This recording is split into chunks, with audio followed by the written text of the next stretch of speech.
Ողջույն սիրելիներս, այսօր կկիսվեմ ձեզ հետ մածունով նրբաբլիթների բաղադրատոմսով, այս տարբերակով պատրաստվող շերտերը ոչնչով չեն զիջում կաթով պատրաստված նրբաբլիթների շերտերին, ստացվում են շատ փափուկ, ճկուն, ծակոտկեն, նույնիսկ երկրորդ օրը շատ լավ փաթաթվում են և չեն կորցնում իրենց փափկությունն ու չեն պատռվում։ Տեսեք սիրելիներս, թե ինչքան բարակ ու նուրբ են ստացվել, ձգելիս չեն պատռվում, շատ ճկուն ու նուրբ շերտեր են ստացվում։ Եվ տեսանյութի ընթացքում կասեմ տնական և գործարանային մածունների միջև տարբերությունը։ Ես պատրաստելու եմ տնական մածունով, որը բաղադրությամբ տարբերվում է գործարանային մածունից, և նրբաբլիթները պատրաստելիս պետք է հաշվի առնել մի քանի նրբություն լավ արդյունք ստանալու համար, իսկ ինչպես պատրաստել շերտերը և տնական և գործարանային մածունով կասեմ տեսանյութի ընթացքում։ Վերցրել եմ 1 լիտր տնական մածուն, 600 մլ ջուր։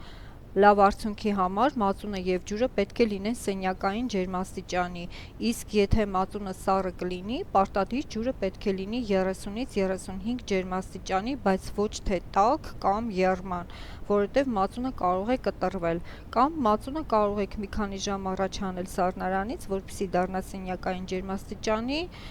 և գործարանային մածունը նույնպես։ Անհրաժեշտ է նաև 3 ձու, 560 գրամ ալյուր, 1 թեյի գդալ աղ։ Այս չափաբաժնի համար վերցնում ենք նաև 2 թեյի գդալ ոչ լիքը սոդա։ Կարող եք մտածել, որ 2 թեյի գդալ սոդան շատ է, բայց ոչ, քանի որ տնական մածունը բնական կաթնամթերք է և այն ունի թթվայնություն, ինչը որ չունի գործարանային մածունը։ Այստեղ սոդան շատ լավ մարվում է և 2 թեյի գդալը պետք է շերտերը, որպեսզի ստացվեն շատ նուրբ ու փափուկ, նույնիսկ երկրորդ օրը փաթաթելիս չպատռվեն։ Ձվի վրա ավելացնում ենք աղը, շաքարավազ ես չեմ ավելացնելու, քանի որ ուզում եմ, որ շերտերի գույնը բաց լինի։ Դուք կարող եք այս չափաբաժնի համար 2 ճաշի գդալ շաքարավազ ավելացնել։ Շատ չենք հարում, որ չփրփռի, կարող եք նաև էլեկտրական հարիչով հարել, բայց ցածր աստիճանի տակ։ Այս չափաբաժնով սոդայի համը բացարձակ չի զգացվում, եթե նամանավանդ մածունը լինում է 3-րդ կամ 4-րդ օրվա։ Իմ դեպքում մածունը 3 եմ մերել և թարմ է շատ, որպեսզի սոդան լավ աշխատի, կավելացնեմ մի պտղունց ոչ ավել կիտրոնի աղ, մի փոքր թթվայնությունը ավելացնելու համար։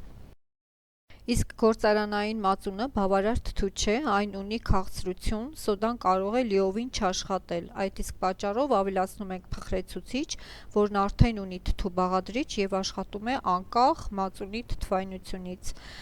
Այս չափաբաժնի համար անհրաժեշտ է 3 թեյի գդալ փխրեցուցիչ, իսկ եթե ցանկանում եք սոդա օգտագործել, ավելացնում եք կես թեյի գդալ սոդա, պարտադիր պետք է նաև ավելացնել 1 թեյի գդալ կիտրոնի հյութ կամ կես թեյի գդալ կիտրոնի աղ և ցանկալի է նաև 1 ճաշի գդալ թթվասեր, և այդ դեպքում արդեն սոդան նորմալ կաշխատի։ Եվ ինչպես նշեցի, տնական մածունի դեպքում ավելացնում ենք միայն սոդա։ Ալյուրը ավելացնում ենք աստիճանաբար, պարտադիր մաղելով։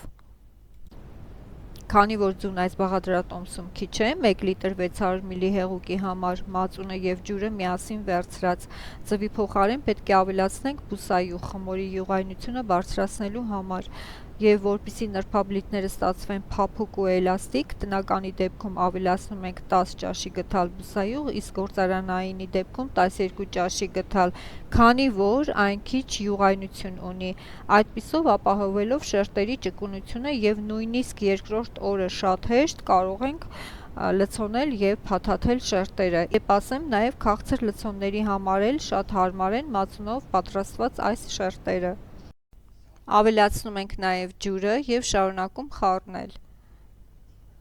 3 ճաշի գդալ բուսայուղը ավելացնում ենք խմորը պատրաստելու ընթացքում, իսկ 7 ճաշի գդալը խմորը հանգստանալուց հետո։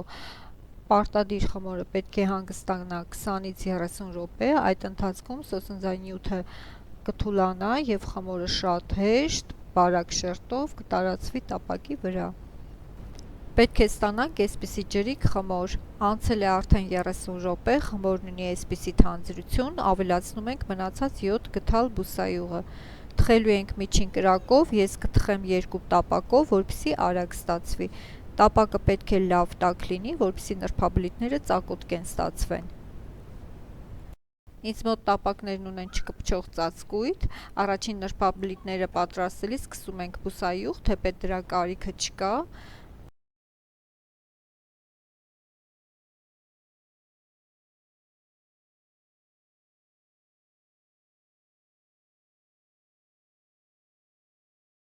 Եվ տեսեք սիրելիներս, ինչքան հեշտ է տարածվում խմորը տապակով մեկ և ինչքան գեղեցիկ ու ծակոտկեն նրբաբլիթներ են ստացվում։ Այսպիսի բարակ և ծակոտկեն նրբաբլիթներ ստանալու համար շատ կարևոր է, որ տապակը լավ տաք լինի։ Երբ շերտը կողքերից անջատվում է, շրջում ենք և եփում ենք մյուս կողմը։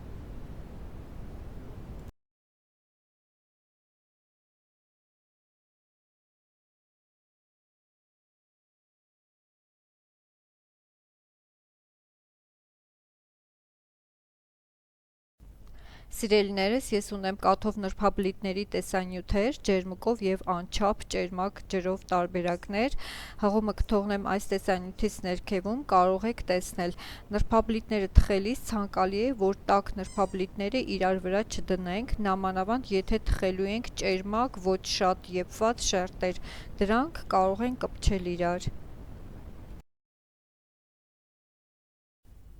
Եվ նրանց համար, ովքեր ուզում են սպիտակ նրբաբլիթներ ստանալ, հիմա ցույց կտամ, թե նույն խմորից ինչպես կարող ենք դա անել։ Իջեցնում ենք կրակը և թխում ենք ցածր կրակով, երբ կողքերից շերտը անջատվում է, անմիջապես շրջում եմ և չեմ թողնում կարմրի։ Եվ տեսեք սիրելիներս, թե ինչքան ճերմակ է ստացվել շերտը նույն խմորից։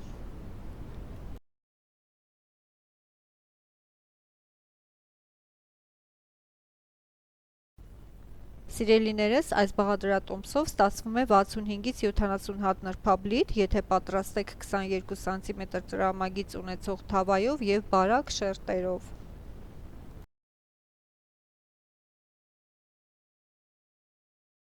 Սիրելիներս, և նրանց համար, ովքեր նախընտրում են շատ բարակ ու ծակոտկեն նրբաբլիթներ, կան պատրաստման նրբություններ, օրինակ խմորը լցնում ենք շատ տաք տապակի վրա, քանի որ տապակը տաք է, խմորը կպչում է բարակ շերտով, իսկ մնացածը անմիջապես դատարկում ենք և դնում ենք կրակին։ Արդյունքում ստանում ենք շատ բարակ, կարելի է ասել թափանցիկ շերտեր։ Եվ մի խնդրանք նրանց, ովքեր դեռ բաժանորդագրված չեն իմ ալիքին, բաժանորդագրվեք, սեղմեք զանգակոճակը, որպեսզի բաց չթողնեք իմ նոր տեսանյութերը։ Տեսեք, թե ինչքան բարակ, ծակոտկեն ու գեղեցիկ շերտեր են ստացվել։ Շերտերը սառելուց հետո կարող ենք փակ վիճակում պահել սառնարանում և հաջորդ օրը լցոնել։ Անցել է 1 օր և տեսեք, թե ինչքան հանգիստ ու հեշտ փաթաթվում են շերտերը, դրանք չեն չորացել և չեն պատռվում։ Շերտերը լցոնում եմ տավարի մսով, պատրաստված շատ հյութեղ միջուկով, որի տեսանյութն ունեմ իմ յութուբյան ալիքում, հղումը կթողնեմ այս տեսանյութից ներքևում, կարող եք նայել։